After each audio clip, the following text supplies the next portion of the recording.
L'économie. On entend ce mot absolument partout, dans les nouvelles, au café, en famille. Mais au fond, est-ce qu'on sait vraiment ce que ça veut dire? Est-ce que c'est juste une histoire de chiffres compliqués, de bourses et de graphiques qui montent et qui descendent? Eh bien aujourd'hui, on va décortiquer ça ensemble. Alors, allons-y. La question a l'air simple comme ça, mais vous allez voir, la réponse est super intéressante. D'ailleurs, petite anecdote, à l'origine, le mot vient du grec oikonomia, qui voulait dire l'art de bien gérer sa maison. C'est pas mal, non? Sauf qu'aujourd'hui, la maison à gérer, c'est la planète entière. Pour vraiment comprendre l'économie, il faut revenir au point de départ, à son problème fondamental. Un dilemme que, franchement, on connaît tous par cœur, on ne peut tout simplement pas tout avoir. Et voilà le cœur du réacteur, la rareté. Pensez-y une seconde. Nos désirs, eux, sont infinis. On voudrait plus de temps, plus de vacances, une meilleure voiture, plus de services, bref, la liste est longue. Mais les ressources pour produire tout ça, le temps, les matières premières, l'argent, eh bien elles sont limitées. C'est cette tension, ce grand écart entre nos désirs infinis et nos moyens finis, qui est le vrai point de départ de toute la science économique. Et la conséquence logique de cette rareté, c'est qu'on est obligé de faire des choix, tout le temps. C'est ce que les économistes, avec leur jargon, appellent faire des arbitrages. Est-ce qu'un gouvernement investit dans la santé ou dans l'éducation? Est-ce qu'on décide d'économiser ou de dépenser tout de suite? Chaque décision, petite ou grande, est un arbitrage. Et là, on touche à un concept super puissant. Chaque choix a un coût caché. Et attention, ce n'est pas juste le prix sur l'étiquette, c'est le coût de renonciation ou coût d'opportunité. Par exemple, si on choisit de passer 1 heure à regarder une série, le vrai coût, ce n'est pas 0. C'est la valeur de ce qu'on aurait pu faire de mieux à la place. Lire un livre, appeler un ami, faire du sport. C'est une idée qui change pas mal notre façon de voir nos propres décisions, non? Alors au fil du temps, on a essayé de définir cette science de différentes manières. D'abord, à l'époque d'Adam Smith, on voyait surtout l'économie comme la science de la richesse. D'où vient-elle? Comment la créer? Puis on s'est rendu compte que le vrai moteur, c'était l'échange, les marchés. L'économie est donc devenue la science de l'échange marchand. Et aujourd'hui, on a une vision encore plus large qui englobe tout ça. L'économie, c'est la science des choix efficaces. Autrement dit, l'art d'utiliser au mieux nos fameuses ressources rares.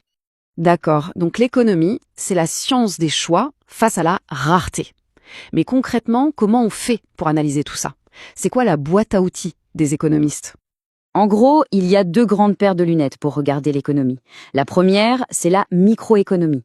Là, c'est le mode zoom. On regarde les décisions d'une seule personne, d'une famille, d'une entreprise. C'est comme regarder la forêt, mais en se concentrant sur un seul arbre. Et puis, il y a la macroéconomie. Là, c'est le grand angle. On prend de la hauteur et on regarde la forêt dans son ensemble. On s'intéresse aux grands phénomènes qui touchent tout le pays, la croissance, le chômage, l'inflation. Maintenant qu'on a les concepts de base, allons voir un peu sous le capot. Comment ça marche concrètement? Comment on produit toute la richesse, tous les biens et services qui nous entourent? C'est un peu comme une recette de cuisine. Pour produire quoi que ce soit, il faut 4 ingrédients de base, ce qu'on appelle les facteurs de production. D'abord la terre, c'est-à-dire toutes les ressources naturelles, ensuite le travail, l'effort des gens, puis le capital, et là attention petit piège, on ne parle pas que d'argent. On parle surtout des outils, des machines, des usines, tout ce qui sert à produire autre chose. Et enfin, l'entrepreneuriat, c'est l'étincelle, l'idée qui va combiner les 3 autres pour créer quelque chose de nouveau. Mais la grande question c'est, comment on organise tout ça à l'échelle d'un pays? Et c'est là qu'intervient une des métaphores les plus célèbres de l'histoire des idées, la main invisible d'Adam Smith. L'idée, un peu contre-intuitive au premier abord, c'est que lorsque chacun poursuit son propre intérêt, l'entreprise cherche à faire du profit, le consommateur a payé le moins cher, le résultat global peut être bénéfique pour toute la société, comme si une force invisible coordonnait tout ça. Et quel est le secret de cette main invisible? C'est tout simple, ce sont les prix. Il faut voir les prix non pas comme de simples étiquettes, mais comme des signaux d'information super puissants. Un prix qui monte, c'est un signal qui dit « Hey, ce produit est plus rare ou plus demandé !» Et ça incite les producteurs à en fabriquer plus. C'est ce balai incessant des prix qui permet aux ressources de s'orienter là où on en a le plus besoin. Ok, si les marchés et la main invisible sont si forts, alors pourquoi on a besoin de l'État? Eh bien tout simplement parce que parfois la main invisible a ses limites et elle a besoin d'un coup de pouce d'une, disons, main visible.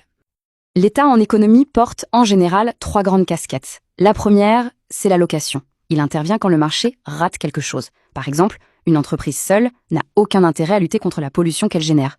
L'État doit donc fixer des règles. La deuxième casquette, c'est la redistribution, pour essayer de corriger les inégalités de richesse. Et la troisième, c'est la régulation, pour essayer de piloter les grands équilibres et éviter les tempêtes comme une crise du chômage ou une inflation hors de contrôle. Et pour illustrer ce rôle de redistribution, ce graphique est parfait. Il montre l'indice de Gini, un outil qui mesure le niveau d'inégalité des revenus dans un pays. Plus le chiffre est proche de 100, plus c'est inégalitaire. Ce qu'on voit tout de suite, c'est que les pays font des choix très différents. Ça montre bien que l'intervention de l'État peut radicalement changer la donne. Ce dosage différent entre marché et État, ça nous amène à différents grands systèmes économiques. D'un côté du spectre, on a l'économie planifiée, où l'État contrôle tout, comme dans l'ex-URSS. À l'extrême opposé, l'économie de libre entreprise, où l'État intervient le moins possible, comme aux États-Unis. Et puis, au milieu, on trouve la majorité des pays, comme le Québec, qui ont une économie mixte. L'idée, c'est d'essayer de prendre le meilleur des deux mondes, le dynamisme du marché et la protection et la régulation de l'État. On a vu comment tout ça fonctionne. Mais la question à million, c'est est-ce que ça fonctionne bien? Comment on fait pour mesurer le succès ou l'échec d'une économie? Pour ça, il y a un indicateur star, le roi de tous les indicateurs, le fameux PIB, le produit intérieur brut. En gros, c'est la somme de toute la valeur, de toute la richesse créée dans un pays sur un an. Quand on entend parler de croissance économique aux nouvelles, c'est de la croissance du PIB dont on parle. Mais voilà, ce roi est un peu nu. Le PIB est super critiqué, parce qu'il a d'énormes angles morts. Il peut augmenter alors que les inégalités explosent. Pire, un désastre écologique qui demande de tout reconstruire, ça fait monter le PIB. Il est complètement aveugle à la qualité de l'environnement, à notre bien-être, au travail bénévole. Bref, il compte beaucoup de choses, mais pas forcément ce qui compte le plus. Heureusement, il n'y a pas que le PIB. D'autres indicateurs ont été créés pour avoir une vision plus juste, comme l'IDH, l'indice de développement humain. Lui, il est plus malin. Il combine le revenu par habitant avec l'espérance de vie et le niveau d'éducation. Il essaye de répondre à une question bien plus profonde. Est-ce que les gens vivent une vie non seulement plus riche, mais aussi plus longue, en meilleure santé et avec plus de savoir? Ça donne une image bien plus complète du progrès. Et tout ça nous ramène à une dernière question qui est peut-être la plus importante de toutes. À force d'être obsédé par la croissance de ce fameux PIB, est-ce qu'on ne serait pas en train de suivre une fausse boussole? Est-ce que cette façon de mesurer la richesse nous empêche de voir ce qui est vraiment essentiel? C'est une question qui au final dépasse largement les économistes. En fait, elle nous concerne absolument tous.